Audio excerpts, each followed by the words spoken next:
Hi, and a great big warm welcome to episode 15, season 2 of the Ask Zofie podcast. This is officially the first episode of 2023. I'm not sure how many weeks it is since I last recorded, but it feels like a long time. It feels like I've got those first day back vibes, and I'm like, how do I do this? Can I still do this? All that stuff going on. What I'm going to share today, actually, before I even say that, I just want to say a kind of slightly belated, what is it, 9th today? I'm trying to look, I think it's the 9th today as I record this. Happy New Year to you. But today, I'm talking about something, basically, there's a few kind of ideas and concepts that I've learned of in my years of being on this planet that have just like really got under my skin. One of them, if you've done Manifesting Miracles with me, you will know that I teach in Manifesting Miracles on the topic of exponential growth. And I'm not sure you'll have ever seen anyone as excited about exponential growth as me when I'm sharing it, because that's one of those things that when I learned of it really got under my skin. I was like, there's something deep and potent here, and how I relate it to manifestation, definitely it has this power to it. Anyway, what I'm going to talk about today is both and thinking, or both and energy. And this again is one of those things that when I found out about it, when I learned of it, it was like, this has, what's the word? I want to say consequences. I'm not sure that's quite the right word. This has power. This has potency. There's some real depth to this. I have a feeling that the episode today might be relatively short and snappy, but you know me, that might not be the case because I might just go on and on. But the point isn't really a long and extended one, but it is punchy. It's powerful. Anyway, I'll get to that shortly. Welcome back, by the way. It's good to be back. It's good to have you with me. I know you're not kind of with me, obviously, as I'm recording this, but still, there's a connection between you and I, whether you're watching this or listening. Before I get going, before I share my behind the scenes and then talk about this really cool notion of both and thinking, or both and energy, I'm going to share from Love Notes. I've actually just got a copy of Love Notes, not Love Notes from God. The one that I use is Love Notes from God, but this was just in my cupboard, so I thought I'm going to share from Love Notes. Anyway, I don't know why I need to tell you all that. I'm going to share both pages. It's page 50. Let me clothe you in grace. Come home to me now. I can be fast, but never furious. I am timeless, endless, kind. Can you see it? Can you feel it? Please see me. Feel your way back to me. And again, one of the things that this speaks to is an idea, a notion that I've talked about before, that one of the things that came to me in a moment of kind of yearning, when I was sort of saying to God, I need you, like, where are you? Come to me. And it all just flipped, and I could hear God, the divine, saying to me, where are you? I need you, come to me. And it was one of the most, if not the most humbling, beautiful, poignant experiences of my life, to flip that thing. And that page speaks to this.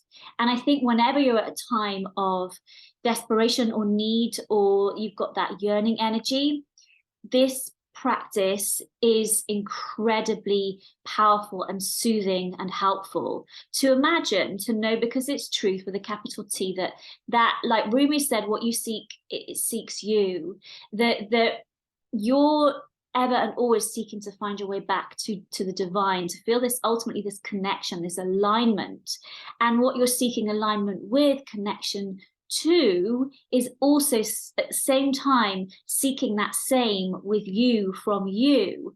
And it can really help you to stop thinking about, oh, poor me, and instead, well, this isn't about me. This is about this other essence that loves me so deeply. And I don't want to suffer, but what I want that essence to suffer. and such a powerful thing. Okay, behind the scenes, I haven't shared this yet on my social media, and I was thinking, oh, I might cry as I do, and I can feel the tears coming. But you might have met if you've come to sessions or workshops, Manifesting Miracles in My Home, heard me talk about, seen here on the podcast, seen on my social media, my lovely cat, Susie. Well, on Thursday, I took Susie to get her put to sleep. Now, obviously, when you've been with, whether it's a person or a pet or an animal for a long period of time, and Susie was like 20. I can't remember exactly when I got her, but she was at least 20. And so I was sad. And actually, I cried more than I thought I would, because she'd just been with me for so long, my sweet, sweet Susie. So I wanted to share that. But I also, and I definitely did go into what Oprah calls the ugly cry when Daniel came with me to take Susie to get her put to sleep, but brought me home. When he left, then I went into the ugly cry. But anyway, what I really wanted to share is I said to Susie's essence, to Susie's soul, because of course the body that we each of us live in, I've just done a meditation on this actually for the member area, is just this vessel for the divine. It's like, I don't know, a car that we drive and you have it for a period of time and then you get another one. And so her body, her physicalness is gone, but her essence isn't. And I believe that this is true for all of us. You know, we're born and die to this human body, but not as souls. Anyway, I said to her, send me a rainbow to let me know that you're happy, to let me know that we're cool, to let me know that everything's going good for you. So I'm just going to take a swig of my drink. And on Saturday, my friend whose brother lives, hey Siobhan, shout out to you, whose brother, she doesn't know this actually because I haven't told her yet, but her brother lives around the corner from me. And I was out and Siobhan sent me a picture of a double rainbow that was right by my house. And I was like, that's my Susie. And then yesterday, Sunday, I was driving back from Daniel's house and there was rain and sunshine. And whenever there's rain and sunshine, I'm looking out for the rainbows, just like in life. So I did my thing where I just check it. Am I recording? Just like in life, I am looking for the metaphorical rainbow. And I said to Yara, can you see if there's a rainbow? Because I was driving, obviously not safe to be just looking around, because I feel like there's going to be a rainbow. And then she said, yeah, I can see one. It was behind me. So had I not said that, she wouldn't have looked and she wouldn't have told me. So I said, can you take a photo? Because I can't see. So her and Vinny, she took a video, Vincent took a photo of the rainbow. And then this morning I'd dropped my children at school and I was just driving down the road and again, a rainbow, not for long. I actually stopped the car to try and take a photograph. It was gone. She's sneaky, that one.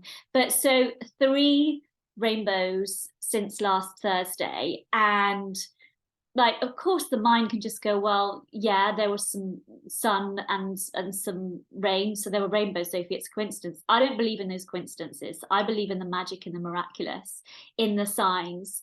And that was just really, really sweet. And of course, I can say to the kids, oh, that's Susie. Susie's saying hi. Susie's happy. And for me, incredibly soothing relative to her not being here anymore in the physical.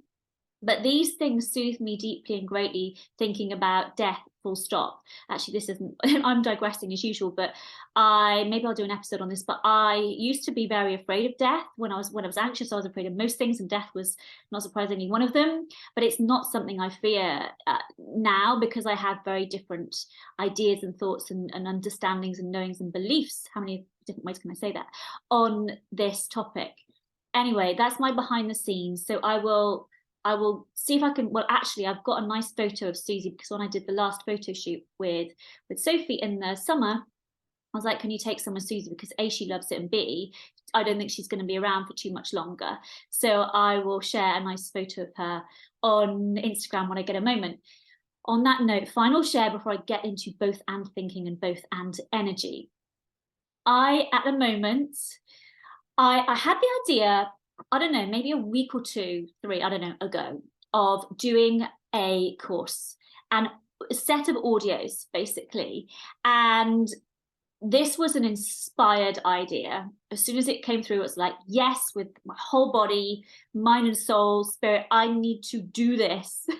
And if you're a person who's creative like me, I don't know if you can recognize this, but sometimes I'm like, I just need to get this thing out. Like, I just want everyone to go away and I want to be able to birth this into physical reality. And I am so excited about this project.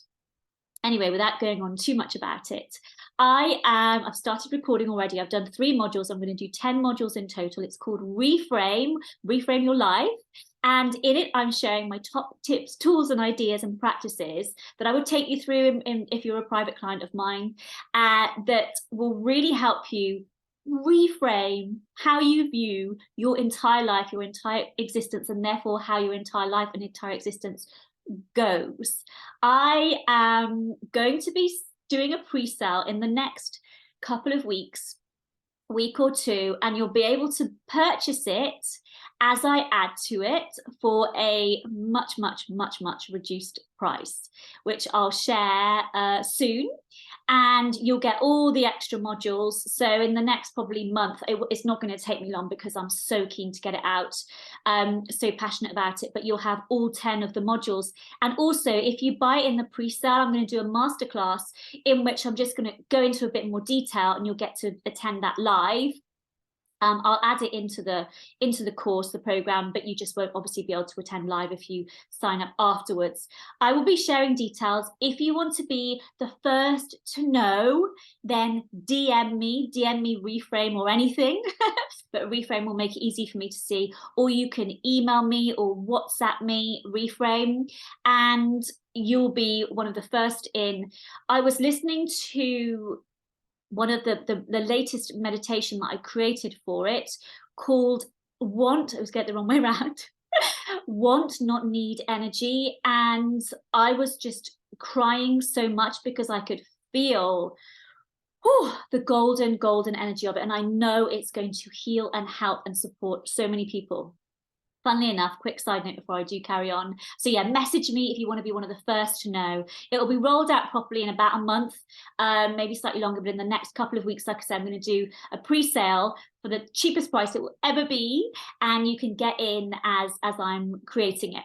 Yeah, I was listening to a podcast earlier where they were chatting about human design, and she was talking about the different types. I'm a projector, and she said they just want to help. And you know, if you've listened to this podcast at least once, you've probably heard me say, I want to be helpful. I want to be helpful. That's so my vibe in life. It's one of the reasons I'm doing this. It's one of the reasons I do all of the work that I do. So yeah, that just made me chuckle. Anyway, enough of that. I'm going to get to this both and energy. So I think I first encountered this idea of both and thinking, or both and energy, from a lady called Amanda Francis, who I've perhaps talked about before. She's an American lady whose expertise is money, but she speaks about it more from an energetic point of view. Now, I will say she's not everyone's cup of tea. But she's probably one of those people that you love or hate, I would imagine. But she knows her stuff when it comes to the energetics of money. And there are aspects of her and some other people that I follow who are similar that I find interesting in terms of their approach to success and money and manifesting and so on and so forth. And I'm someone that I was called spoiled growing up. I remember specifically being called a spoiled bitch, and it really stuck with me. And so one of the things I was programmed to believe was I was a spoiled person. You know, you ask for too much, you're too demanding, you're too bossy, and this, that, and the other, which I now know is absolutely an inversion of the truth. But my young suggestible brain didn't understand this, and so I find it challenging to be anything like it was spoiled. If you imagine there's a gradient, on the one end you've got someone who just asks for nothing, on the other end you've got someone who expects the world. So when I see these people who are much more natural or adept at, or maybe they've trained themselves to ask, to expect, I'm like, I know that it's helpful for me to take a leaf out of their book. Anyway, Amanda Francis talked about this. It's not either or. Like, you let's not imagine that I can either be successful in business or a good mum. I want both.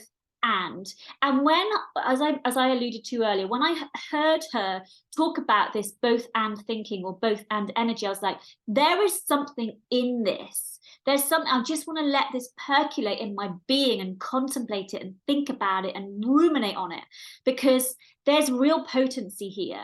This is freaking powerful and poignant, and I want to just allow it to unravel, the layers of the onion to be peeled back.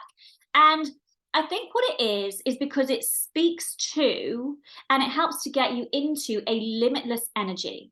Okay, and one of the things that I've shared before is that when we are caught up in the mind, and so many of us to some degree we are limited. We restrict ourselves.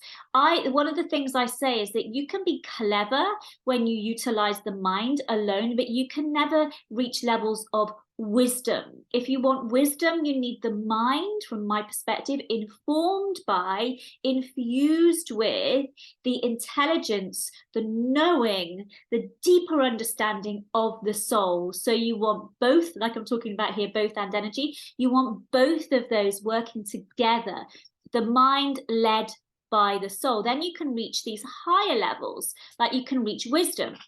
And being caught up in the mind, like when you're really caught up in the mind, and we probably all recognize, having done this at some point, you'd rather be right than happy. Like that's kind of like taking it to the nth degree. You can get so like stuck in your ways, stubborn. You're like, I don't even care if I feel good. I just want to win. I just want to be right. Like there's someone in my life that I sometimes have to interact with, and I'm like, I don't care how this works or where the answer comes from. I just want to be helpful. And this person is like, no, I want to be right. And it's like so poles apart, because this person is really caught up in their mind. And I've learned to go, thank goodness, to go beyond that. And so it's a bit like the mind, when you're caught up in it, you're not going to experience levels of bliss and joy and love and ecstasy, because it can't take you that far. I'll see if I can dig out, I think it's in a David Hawkins book, where he talks about this, like these levels and this sort of degrees of different, it's like a scale, that's the word I'm looking for, of emotions. And he creates this cutoff point. He shows how far the mind can take you. I'll dig that out and maybe share it in next week's podcast, which I'm recording like the next 20 minutes or whatever. I stop banging on about this. So I'll see if I can dig that out. But when you start to think in this limitless way, you've gone beyond the shackles of the mind, which, like I say, will only take you so far. So let me give you some examples of both and thinking. So I'm just reading my notes here. Yeah, so I'll just see that I've written here. I'm still, as I'm sharing this with you, I'm still kind of allowing the downloads to come through and working it out. So I probably don't have complete clarity, but I absolutely want to share it because of the power of it. So yeah, there's a few examples of where I've seen this at play, or it's come up in my life. And one of the most recent ones is, like, I listen to a lot of other people's podcasts and audio books, and I read books and I do masterclasses. I'm like a real geek and a real nerd when it comes to self-development, self-awareness, the brain manifesting, all this stuff. So God, I just did, you can't see this if you're listening, but I just did the biggest bit of gesticulation I've ever done, I think, with my, if you know me personally, you know, I've got really, I'm trying to show you, but you can't see, really long arms and legs. God got carried away when he did my limbs and a teeny tiny body. Anyway, I don't need to share that with you. So yeah, I'm learning a lot. And one of the things that happens that you might recognize when you're learning something new is that it can cause this like freak out, because you were quite comfortable knowing what you know, you're in this sort of comfort zone, you're not poking at your ego by trying to up level and grow. And then you learn something new and it's like, well, what does that negate what I have been doing?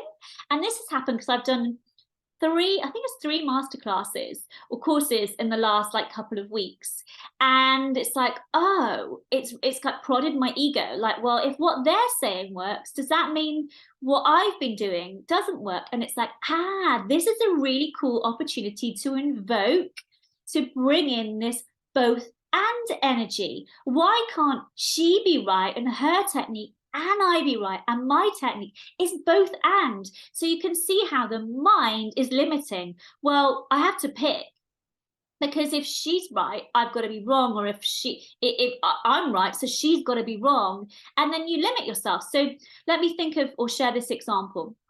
When it comes to manifesting, there are lots of different tools and techniques. Like for example, if you're more visual, then a vision board might be a great tool for you. If you're someone who loves writing, who loves journaling, then that might be a great tool for you. I'm obviously a huge fan of meditating, and I kind of think ultimately it probably is something that is a vibe for all of us, but perhaps our minds try and put us off it. But anyway, that's a slight side issue. But the point is, there are loads of different tools and techniques. And obviously, through my years as a coach and a therapist, I've learned so many different ones. Okay, so it's not like only this path will work. That some things might work better for some people than others, and so on and so forth. But you could make your approach eclectic and pick, well, I can do that and that, or that might work at this time and that might work at another. So you can see hopefully how the either or energy is restrictive. It sort of closes you in and cuts off options, whereas the both and, the mind doesn't like it, because it likes to restrict and to say this is better, this is worse, this is wrong, this is right, and to like compartmentalize. And there's another word that I can't think of, but hopefully it'll come to me. Whereas the soul perspective is, yeah, that can be true and that can be true. I don't need to limit options. I don't need to make anyone wrong to try and elevate myself. The second example, and I've been talking about this for a long time with parenting, I say from my perspective, what's key is that you have the presence of love and also boundaries. And this smacks of my approach as probably a parent, a human, definitely with my work. And I've said this before, I'm extremely loving and caring and kind. Like, I will go above and beyond, and I'm very passionate about what I do. But at the same time, I'm not going to BS someone. If what they're doing is not working, I'm going to tell them, because again, I want to be helpful. So it's both. Can you see how if you are just sweet and caring, but you don't put any boundaries in place for your children, that could be, in fact, almost certainly will be damaging in the long run. And if I was just really, really caring with my clients, but I didn't say to them, that thing you're doing is not helpful, then I'm not going to be operating in the optimum way as a therapist or a coach. So it's both and. Yeah, I think that for me, the reason this is so powerful and it struck a chord with me is because it's aligned with, and when you step into it, it aligns you with your soul point of view, this limitless, like God perspective, basically. Nothing needs to be pushed out. Nothing needs to be made better or worse or wrong. It takes into account the gray areas, the complexities, the nuances of life. And there's no need to push against anything. That just ultimately comes from fear, or to segregate, that ultimately also comes from fear. So it opens your mind, really powerful.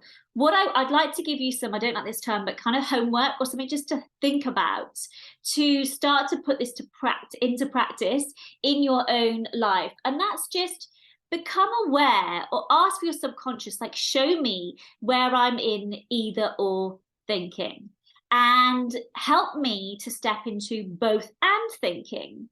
What if they're right and I'm right too. What if that works and that can also work? What if I can do that sometimes and other times I do that? What if I like this, but I also like that? And notice how this helps you step out of, rise above, go beyond the limitations of the mind. Okay, that is it.